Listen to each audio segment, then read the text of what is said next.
Last question. Do you have any interest in re-signing Guillermo Rigondeaux? I know he's coming to the end of his contract. My problem with Rigondeaux is that HBO won't put him on the air. Mm-hmm.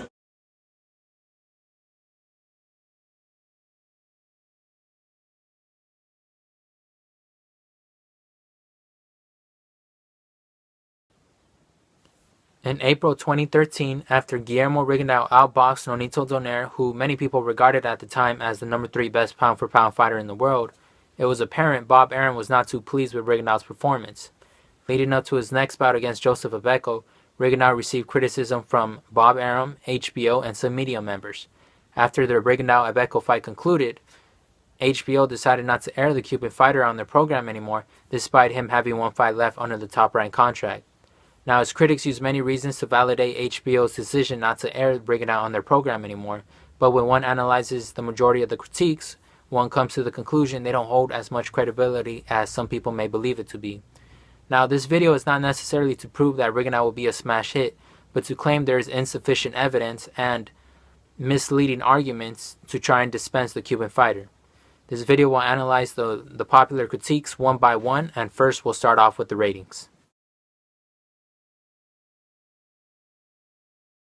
Since Rigondeaux vs. Donaire and Rigondeaux vs. Abeco were both held in the year 2013, that's the year we'll focus on.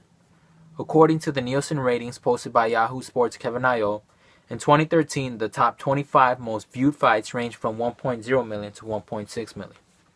The 1.6 million is a very large number, but it was an outlier from the Cotto Rodriguez bout. The majority of the top 25 fights in the year 2013 ranged closer to the 1.0 million mark.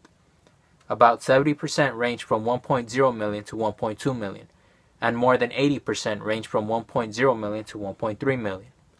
Here are some examples of high-profile fights ranging close to or at the 1.0 million mark in the year 2013. Gennady Golovkin vs. Matthew Macklin did 1.1 million. Canelo Alvarez vs. Austin Trout did 1.1 million.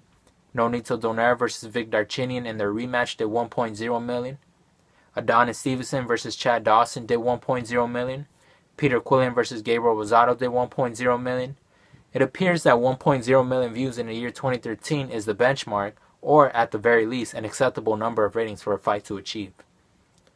Now, ratings can be affected by many factors such as the opponent one faces, the promotional build-up to a fight, the timing of the bout, if there's any major sporting or non-sporting event circulating the time of the fight, but an underlying factor is whenever HBO and Showtime aired a fight on the same day, they've experienced a major drop in their ratings in the year 2013. I will provide examples of fights only in the year 2013, aside from a bout that was held in January 2014, which I'll elaborate later on in the video. And the first case I'll give is when Mikey Garcia fought Rocky Martinez in the month of November in the year 2013. That bout amounted to 1.1 million views. But only about 2 to 3 months later in January 2014, and I use this date because it's so close to his previous fight, Garcia fought Juan Carlos Burgos, and that bout amounted to 770,000 views. A big reason for the drop-off in ratings is the fact that Showtime was airing a relatively smaller event in Lamont Peterson vs. Derry Jean around the same time. Another example would be when Sakio Bika reached the 1 million mark in the year 2013 against Nikola Sigloka.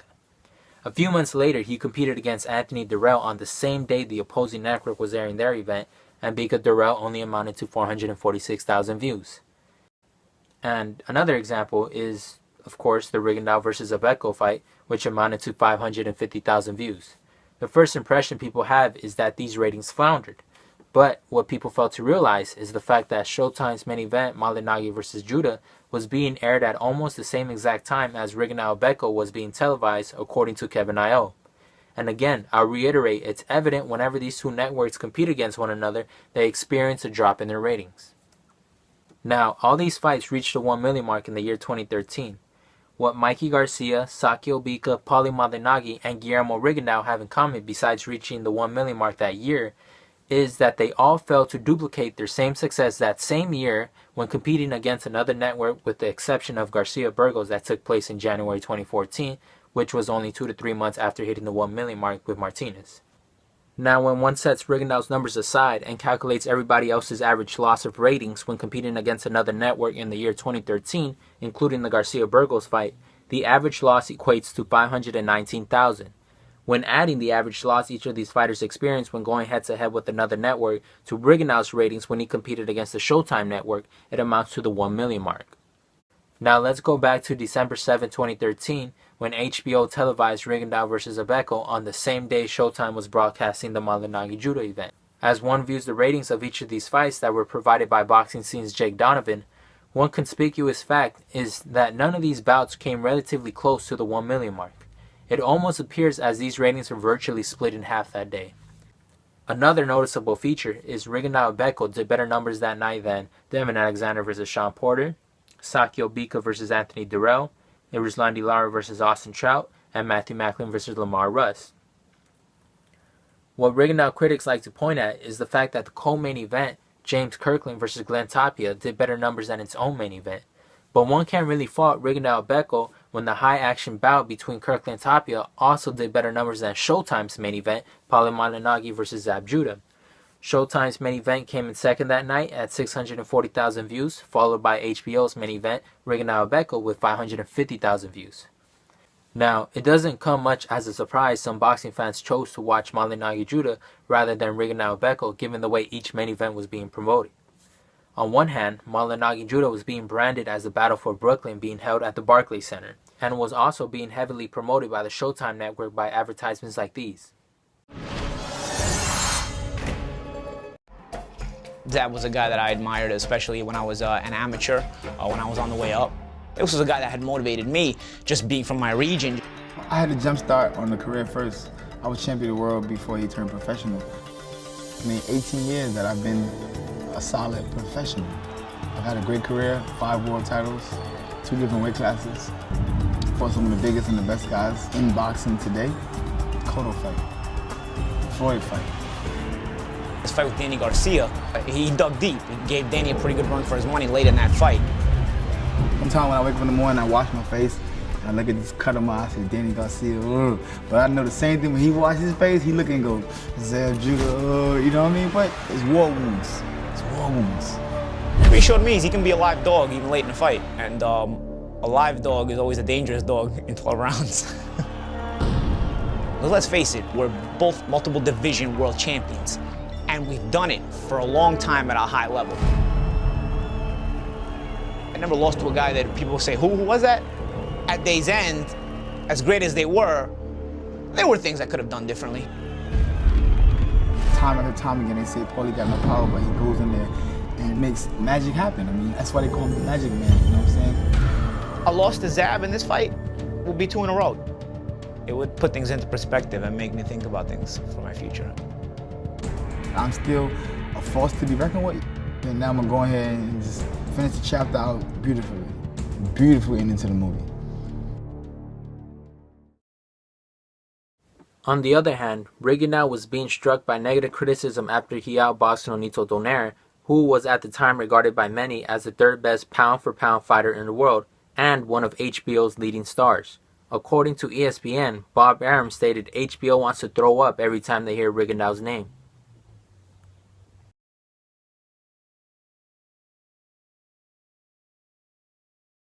Rigondeaux was also being struck by negative criticism from certain media outlets. The way this case turned out shouldn't have come much as a shock to anybody, and it was pretty much expected.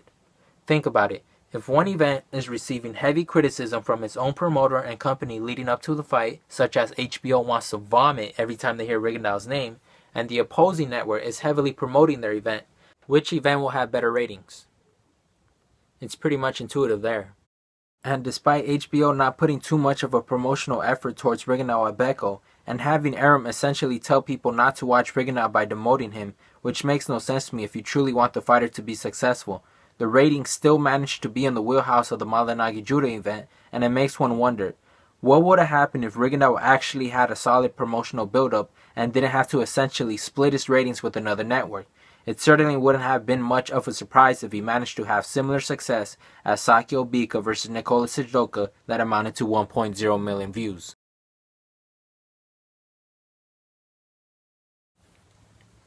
Many people criticized Rigondeaux for the fans leaving the arena when he fought Joseph Abeco. But what people failed to realize is the fact that the bout was held in Glenn Tapia's hometown of New Jersey, The majority of the fans there were there to see the hometown fighter Glenn Tapia, not Guillermo Rigondeaux. And after Tapia suffered a brutal knockout loss, one can understand why the majority of the people left.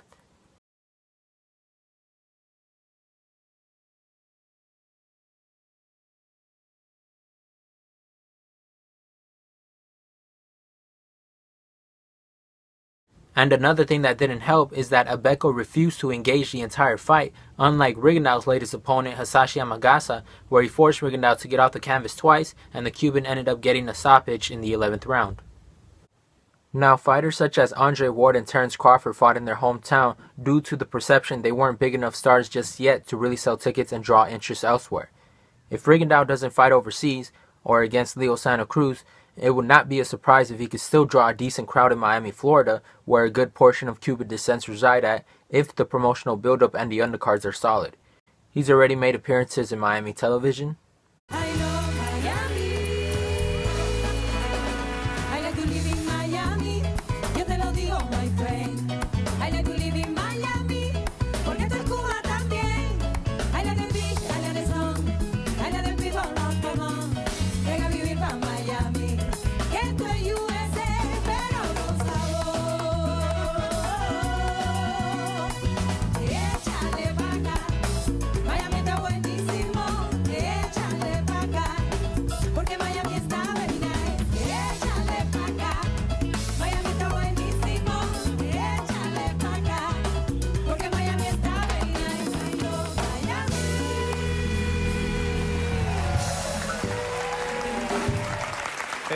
Mi siguiente invitado, con solo 32 años, ya es uno de los más grandes boxeadores cubanos de todos los tiempos. Actualmente ostenta el título de campeón mundial en la categoría de peso super gallo. Es un gran placer, un gran honor contar con su presencia esta noche en el show y le presento en verso. Desde que al boxeo entró, no ha parado de ganar. Flamante campeón mundial, Guillermo Rigondeaux.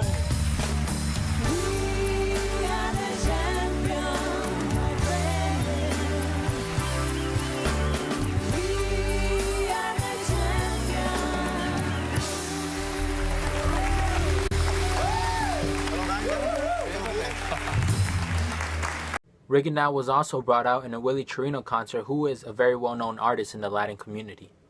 The concert was held in Hialeah Park, which is 5 minutes away from the Miami International Airport and 10 minutes away from South Beach, downtown Miami. Libra por libra del Ring Magazine. Venga para que un aplauso para él. Aquí está Guillermo Rigondeaux. Chacal. Campeón mundial Guillermo Rigondeaux en este concierto de Willie Chirino. Señoras y señores, esto es muy importante. Este cubano que está aquí hoy va a recibir de Ring Magazine, que es el magazine más importante de la historia del boxeo, como el peleador mejor libra por libra de todos los tiempos. Guillermo Rigondeaux, Ring Magazine. Buenas noches. Bueno, yo me he presentado aquí, es un orgullo para mí que ustedes me hayan invitado, me hayan celebrado y recibirle este cinto que es el más grande de todos los títulos. Y bueno, espero que pronto sea una cartelera aquí y se pueda pelear aquí en Hialeah, a ver si ustedes quieren también. Viendo en vivo este homenaje a Guillermo Rigondeaux, la ciudad de Hialeah, le entrega una faja al campeón mundial de la Asociación Mundial de Boxeo, Guillermo Rigondeaux.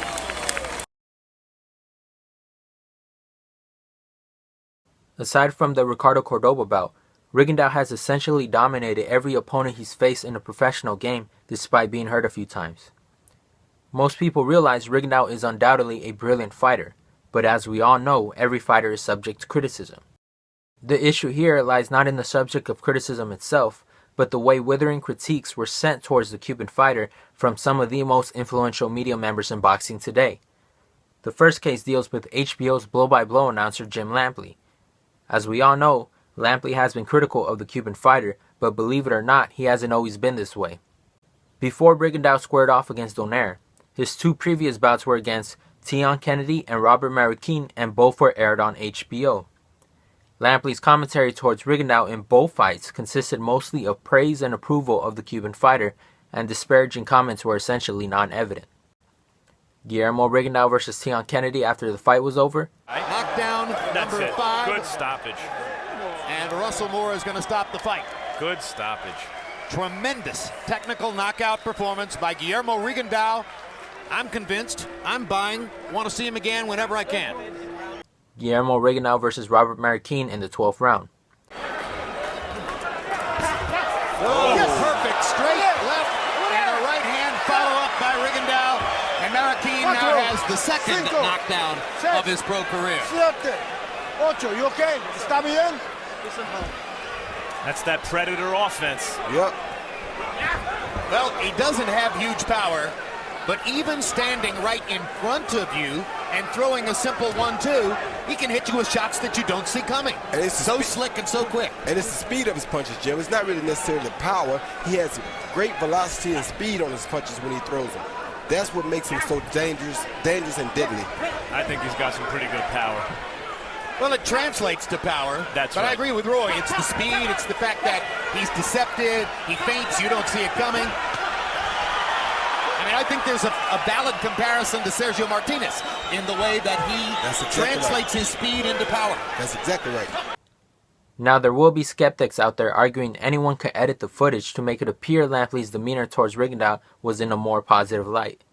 But I reassure you, Lampley's aversion for Rigondeaux was not evident in these fights. If you don't take my word for it, you can watch the entirety of these fights from rounds 1 through 12 to see for yourself. And the same pattern continued for Rigondeaux's next bout against Nonito Donaire. Nothing really derogatory towards Rigondeaux, the majority of the comments towards the Cuban fighter were mostly in a positive light. You mentioned what a defender Rigondeaux is, Max. His CompuBox numbers defensively compare favorably to those of Floyd Mayweather. Now, the opposition obviously hasn't been the same, but at least so far in his professional career, he's the hardest guy to hit of any top professional fighter. Guys have a point to prove here. Oh, good shot by Rigondeaux. Absolutely. Rigondeaux landing again with the left hand, and there's another straight left hand on the chin of Donaire. Twice. 2 gold medals in the Olympics, 2 world championships, a Pan American Games gold medal, 400 amateur fights, of which he is said to have won 388. It's an astonishing record. And to the body, hard shot. And he throwing some really hard shots, Jim, with bad intent on it. Bad intent. Low blow by Rigondeaux. Benji Esteves right there to step in and see it. Checks if Donaire is okay. Makes a verbal warning to Rigondeaux. Oh, big good left hook. hand by Donaire. Oh, good shot by, oh my goodness. They're trading punches now. A fight just broke out. These are nuclear bombs they're trading. That left hook was exactly the explosion Donaire was looking for. What a left hand shot by Rigondeaux. CompuBox numbers in the 5th round. Donaire was able to throw only 20 punches and landed only 3. Rigondeaux threw 30 and landed 10. So we have deteriorated to that point where 2 counterpunchers aren't throwing all that much and spend a lot of time waiting for the next big moment. But those moments are exciting enough and tense enough that there's still drama. I mean, Guillermo Rigondeaux is doing all the punching. Nonito Donaire's got his mouth open and he won't move his hands. I mean, can you imagine 3 punches landed in a round by a great champion like Nonito Donaire? It's just unbelievable. The guy's got to start going to work. 6-0. 60-54, Guillermo Rigondeaux. He's landed all the shots. Donaire's got to get off. He's got to do something. He's got to move his hands. Guillermo Rigondeaux just landed most of the shots. 6-0.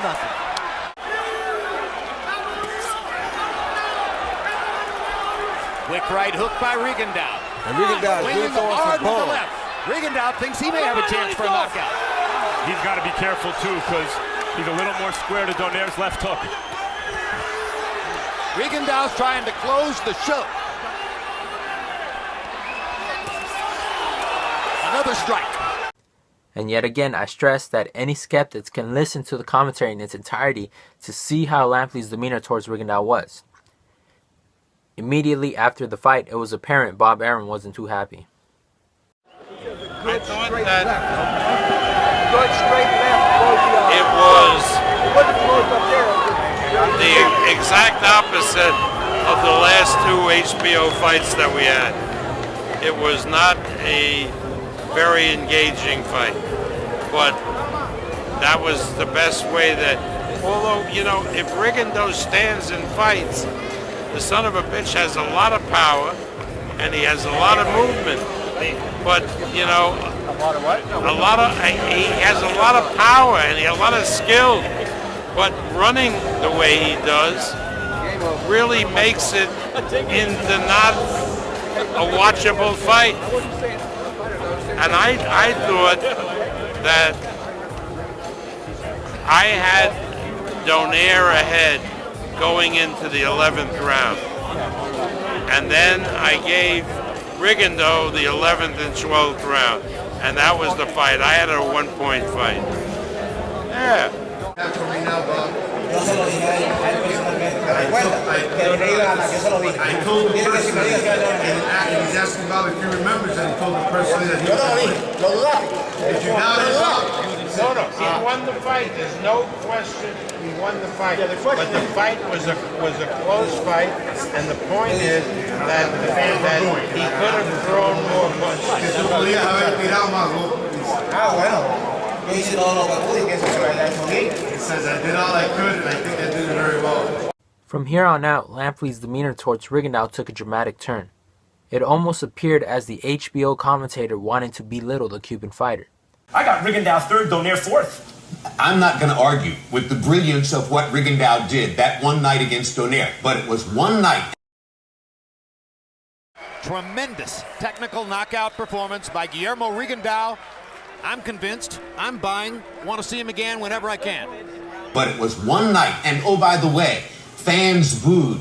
Writers expressed their disapproval of the style. Even his promoter pointed out after the fight that it's going to be difficult to make fights with him. Right. So, you know, are you sure that you want to make him the third best fighter in the world? Now, the main issue here is not Lampley's decision not to have Rigondeaux as a top 5 pound-for-pound fighter, as he stated earlier in that episode, because in all honesty, it can be a subjective topic. The real issue lies in his reasoning on why Rigondeaux doesn't make his top 5. I mean, fans booed. There have been great fighters in the past who have been booed, but it doesn't necessarily signify how skilled or talented they are in the ring. And another reason he gave was writers expressed their disapproval. Yet no credible writer or website that I'm aware of criticized Rigondeaux's lack of skill, just the lack of entertainment value, which are two different things. And one doesn't even have to look very far to find this Bleacher Report article recapping the Rigondeaux vs. Donaire bout with quotes such as, "The way Rigondeaux outclassed Donaire was a masterful display. This fight gives both he and those involved in the sport the affirmation necessary to promote him as a pound-for-pound one of the best in the sport." The article went on to describe the match as the kind of performance that makes boxing fans love the sport. It was the sweet science at its best. Watching two heavyweights go at it and try and knock each other out is fun and all, but there's something different in watching the kind of fight these two put on. But as we all know, Rigondeaux still had to deal with certain critics, and his next bout did not improve his situation. A bit similar to the Donaire vs. Nishioka bout, boos were drawn for the majority of the rounds due to one fighter's unwillingness to take risks. Now, there were some differences in the fight, but a major one was the fact that Nishioka eventually opened up to try and actually win the fight, unlike Abeko, who refused to really engage for all 12 rounds. The commentary was heavily stressed on the subject of Rigondeaux's marketability, and there were some who criticized the commentating that night on being too fixated on that particular subject, but perhaps if Rigondeaux had a more willing opponent, things may have been different. In the very next edition of the Fight Game, Lampley shared his thoughts on Rigondeaux once again. We'll come back to the last big distinction, Fighter of the Year, in just a moment. But first, as a stepping stone, the pound-for-pound list. No fighter made a more assertive move in this area of consideration than 122-pound star Guillermo Rigondeaux, who in April shocked and shellacked established star Nonito Donaire at Radio City Music Hall. That was only Rigondeaux's 12th pro fight, but it made clear his counterpunching and defensive skills were somewhere in the discussion with those of Floyd Mayweather. Then a couple of weeks ago, Rigondeaux sought to put an exclamation point on the year with his appearance in Atlantic City against former two-time bantamweight titleist Joseph King Kong Agbeko. Agbeko, unfortunately, looked like the Fay Ray version of King Kong, not the Jessica Lange, and the result was no test for Rigondeaux. Nothing. No punches. No forward motion. No canvas on which for the great Rigo to paint. Close, but not quite. There's still an important entertainment element in prize fighting, and that element requires at least the implication of a risk. And without it, you don't prove much. As you just saw, Lampley gives another poor argument, and it's not to condemn him, but there can be better logical arguments for a critic not to have Rigondeaux in the top 5, such as all the other fighters in the list are just too good to be taken off, or to state Donaire was overrated so Rigondeaux needs to continue to win against top-level opposition. But Lampley did have Donaire in his top 5 before squaring off against Rigondeaux, so for him to suggest he hasn't had the risk despite decisively beating a top pound-for-pound fighter, and to say there's some sort of entertainment criteria he hasn't met is just a fallible argument. Lampley also tries to nitpick a few copybox stats, but still has Rigondeaux in his top 10 because if he didn't, he would have been ridiculed. But this whole ordeal made it almost seem as Lampley just didn't want to acknowledge Rigondeaux as a top 5 pound-for-pound fighter at the time due to personal and biased reasoning, and here you can see Kellerman addressing Lampley's comment shortly afterwards. And now for equal time.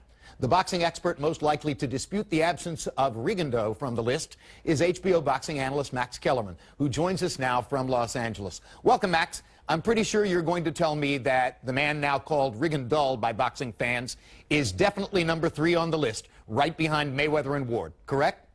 Well, only because it's true. I mean, we pay so much attention to who's bringing entertainment value in boxing. I think there's a tendency to forget it's primarily an athletic competition. And when you say something like, well, no one's breathed on him yet, so I can't rank him that highly in spite of the fact that he's fought Donaire and some other very good fighters, what you're really saying is he's too good. If he wasn't as good, I would rank him higher. Think about that. These are the same arguments that were used against Pernell Whitaker, Roy Jones, and Floyd Mayweather, because there was a sense that we didn't want these kind of fighters to be the best pound-for-pound fighters in the world. And it's not a surprise Lampley appears to have an agenda, as his biased tendencies have continued to blatantly show throughout his career for certain fighters. Fighters want to win their fights, and what Floyd Mayweather does maximizes all his chances in that regard. He avoids punishment. He carefully selects his opportunities to score. He gradually erodes the will of his opponents. He walks away clean. Pernell Whitaker and Roy Jones did all the same things, and like Mayweather, they rose to the top rung on the pound-for-pound ladder for significant periods in their careers. But fans want something else. Fans want fighters who take risks to please them. I don't even feel I have to explain this, but everyone knows there are variation amongst boxing fans. If there weren't, it would be impossible for fighters with contrasting styles such as Brandon Rios and Terence Crawford to both have fan bases. And there are also fans who cheer a fighter solely based off their nationality and not necessarily their fighting style. To generalize and say fans want something else is just an absurd comment. Now here's Dan Rafael, one of the most influential media members in boxing today, and the writer of this particular article, tweeting derogatory remarks towards Rigondeaux just a few months after he defeated Donaire. Now it's interesting how a person who supposedly lives and breathes boxing is so fixated on how boring he finds a fighter instead of the brilliant skills he displayed that night to defeat a top pound-for-pound fighter at the time. When people discuss the stigma of Rigondeaux, the common belief I continue to hear and see with the majority of boxing fans on the web or who I come in contact with is, I'll watch Rigondeaux, but nobody else wants to watch him because people don't like his style and think he's boring. And it's odd for a fighter who supposedly no one or hardly anyone has an interest in can draw this amount of hits on YouTube. And keep in mind, Leo Santa Cruz's most viewed highlight video of himself is only around 45,000 views. And also from what I observe is whenever Rigondeaux's name is mentioned amongst boxing fans, the majority of times it's in a more positive light than what certain media members, Bob Arum and HBO try to label him as. And quite a number of people have expressed their disapproval on Rigondeaux's predicament, and here's just a couple of videos. But I gotta ask you this, Guillermo Rigondeaux just had the biggest win of his career, and now it sounds like he's not gonna be on HBO? You know, HBO continues to blunder as far as their boxing program goes. I think it's false that they believe Guillermo wouldn't be a ticket seller. No, it would be on them to set him up in marquee matches, that's true, but Guillermo Rigondeaux, being the best at that weight class, deserves to be on some high-profile fights like HBO. If I had a premium cable station, I would sign a contract with him, absolutely. What do you think of Guillermo Rigondeaux winning by knockout? I didn't see the fight, but I heard he won like in the first round knockout, huh? Mm-hmm. First round knockout. Good for him. Fuck yeah, that was good. Hopefully, Top Rank or whoever he signed with, Top Rank, HBO, hopefully they put a little more attention to his career because he's very talented and he deserves to get those big HBO dates. And what the way it looks, they don't give them to him. He's very talented. Yeah, he's very talented, man. Come on. Pernell Whitaker, was very talented, kind of similar style, kind of the same way. And, you know, because he was a welterweight, he was always on big fights, pay-per-view, HBO, stuff like that. Why can't Rigondeaux get that? You know what I mean?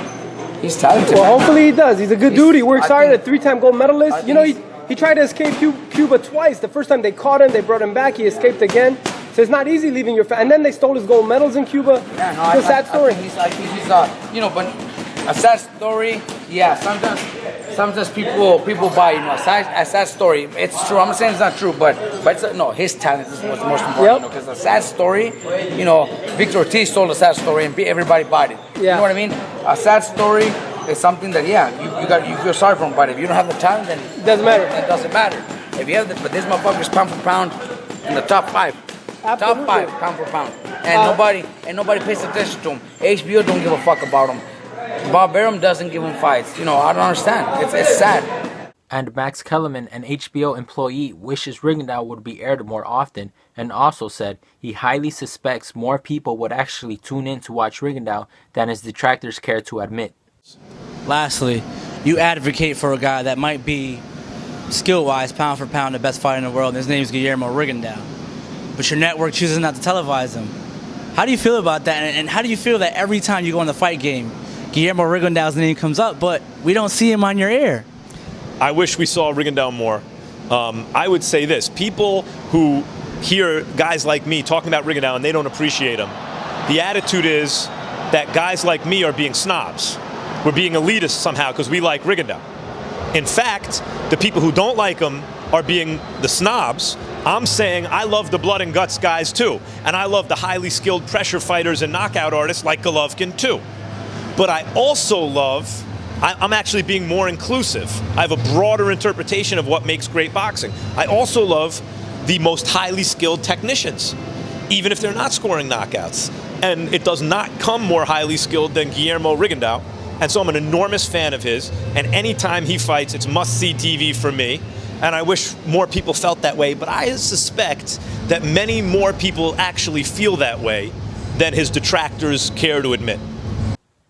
And this gave me the incentive to create a small sample-sized poll asking people on social media, if Guillermo Rigondeaux's next fight was on HBO, Showtime, or any premium network, would you tune in? Notice that my question did not specify any opponent Rigondeaux would face. It was simply asking, if Rigondeaux was back on the air, would they watch him fight? They were given the option of clicking yes or no. After 154 votes were submitted, it turned out 14 voted no and 140 voted yes. So the voters who chose no were a very small minority, and a commentary I received from one of those voters essentially said, I would not tune in just to see Rigondeaux, he would have to face a viable opponent to catch my attention. So with a good opponent, the ratio of yes and no would have probably widened even further, and Showtime's executive vice president Steven Espinoza also stated he's interested in Rigondeaux, but an opponent and date are factors he has to take into account. Floyd Mayweather Jr. in his career has experienced being the best pound-for-pound fighter, the #1 attraction in the sport of boxing, and the richest athlete in the world. But he also had to undergo some of the similar criticism as Rigondeaux, as you can see here from HBO's Larry Merchant. Often talked about boxing as entertainment. You came to the ring as a gladiator. A gladiator. But do you think this was particularly entertaining? I mean, there were people booing, there were people leaving after the 10th and 11th round. And since you've brought the subject up, I want your response. Well, you know, you always give me a hard time. You don't ever give me the credit that I really deserve. You got a shutout. You got a shutout. We all gave you credit for that. Yeah, but I appreciate it. But you'll never give me the credit I really deserve. I mean, you're good at commentating, so stick to commentating. Let me do the fighting. I'm the best at what I do. That's why with HBO. HBO is my family. HBO is my home. And like I said before, you can learn boxing. Cutting my cap, you can learn boxing from Pretty Boy Floyd. You just a commentator. Stick to commentating. Well, that's exactly what I'm doing, and I'm asking you the question. You know, it's more like this. Don't always be a critic and be so negative. Let's be positive. I got the victory tonight under any circumstance. So all you can do is respect me for that. Every time a fighter come out there, I know you keep your fingers crossed. We do. You hoping and wishing that a fighter can beat me. No, I'm the king of the throne, and Floyd Mayweather is here to stay. I can win under any circumstances. You always talk. Let me do the talking. No, everybody wants. That's what you always do. Let me do the talking. See you in a good HBO, fight, I love you. This Pretty Boy Floyd, the best of the best, the creme de la creme. creme. Filthy Rich Records is what it is. I'm the best. I beat fighters under any circumstances. I can pull through it. Larry Merchant is just a commentator. He don't know nothing about boxing. Mayweather was able to become a huge star in the sport of boxing due to his skills, persona, and the way he was marketed. Now this subsection is not to argue Rigondeaux is a potential pay-per-view star, but that he possesses some marketability traits that a high-end network such as HBO should have the resources to push if they truly wanted him to be successful. He's made various television appearances. Y ahora sí, peló y Erika, aplausos para el gran campeón Guillermo Rigondeaux. Hola de Cuba, presente, compadre. ¿Qué hola, brother? ¿Cómo estás? ¿Qué vuelta, men? hermano, ¿cómo estás? ¿Qué tal? ¿Cómo estás? Bueno, ¿te quieres sentar aquí para que siéntate aquí para que estés más cerca? No, déjalo, peló. Bienvenido, campeón, ¿cómo estás? ¿Cómo estás? ¿Todo bien, bien? ¿Qué siente estar aquí en Titulares y más? Oye, un gusto que me hayan invitado, espero que no se le olvide y me sigan invitando. Esta es tu casa, mi hermano. Pero invíteme a menudo. Mira, no hay invitación, tú tienes las llaves. Oye, hablando de llaves, tú lo que tienes aquí es una joyería. Alabado. Increíble esto. Y los que dejaste en tu casa le diste a Karim, ¿no? Y los que faltan todavía. Y las medallas de oro. Y los que faltan. Y las medallas de oro y todo eso. Rigondeaux raps.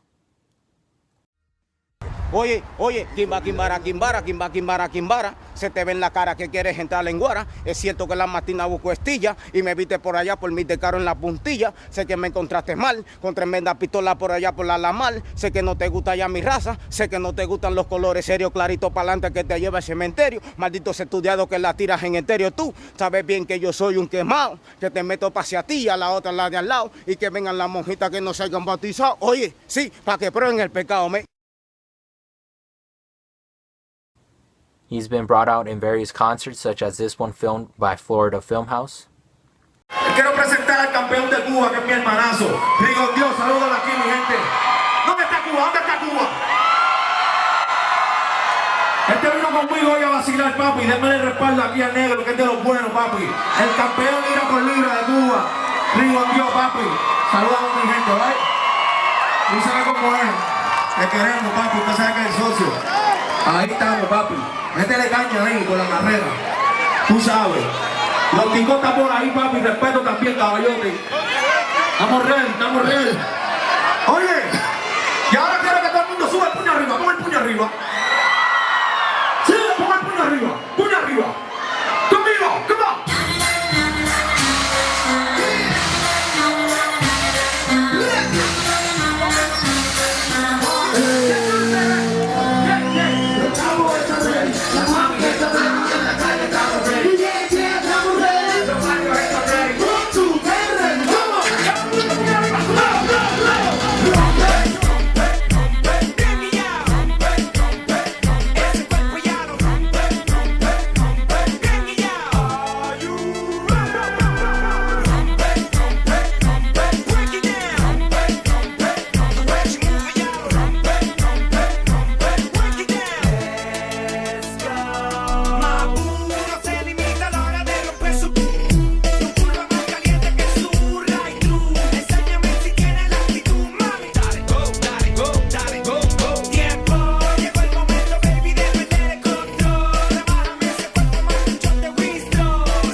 Rigondeaux is also a bit of a trash talker with some flamboyancy to his personality.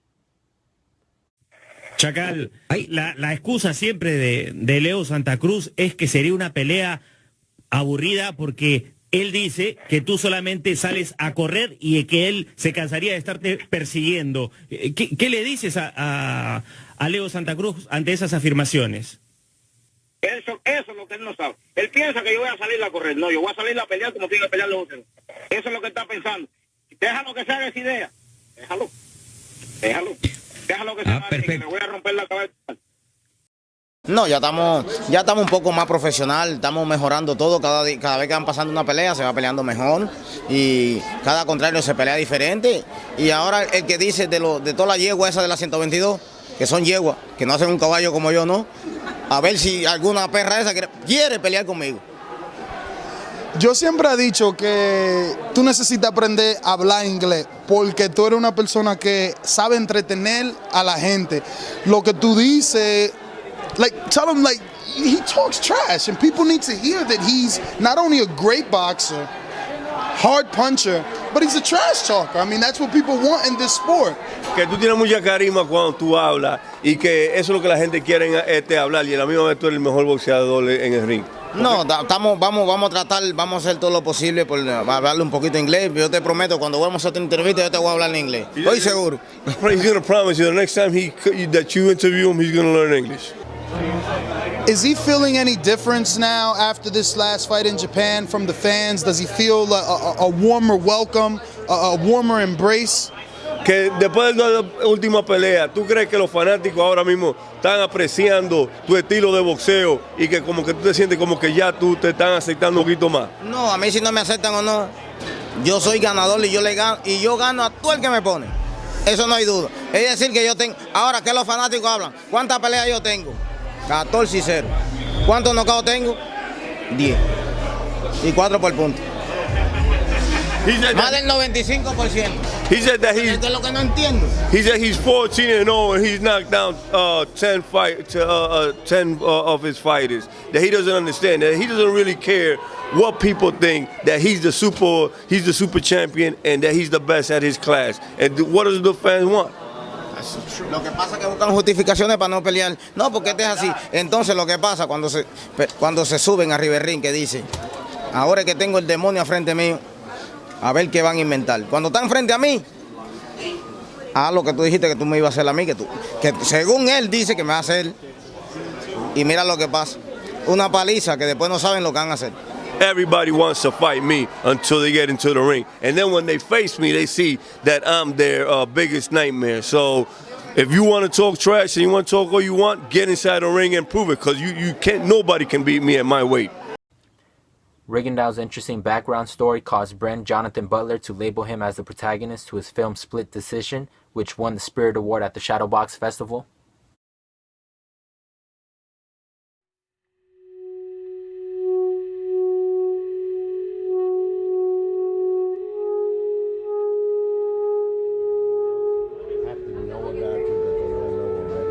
Hay algo que la gente de Nueva York necesitan saber de ti como boxeador.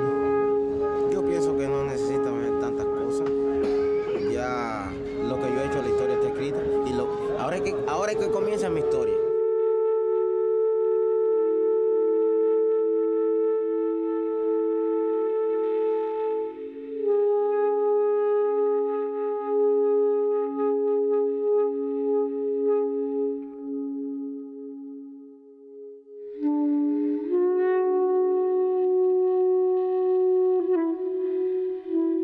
Soon after he seized power, Fidel Castro banned professional sports from his island.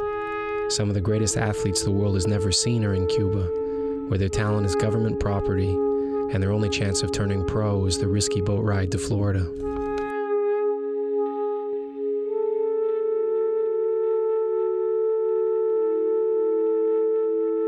I mean, the fact that there's even a market for defectors, to me, always just seemed so perverse, really.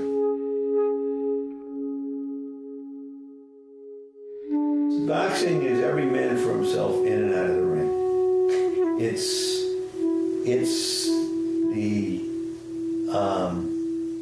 a slightly more civilized version of the jungle. It itself symbolizes the rawest form of free enterprise. You're on your own.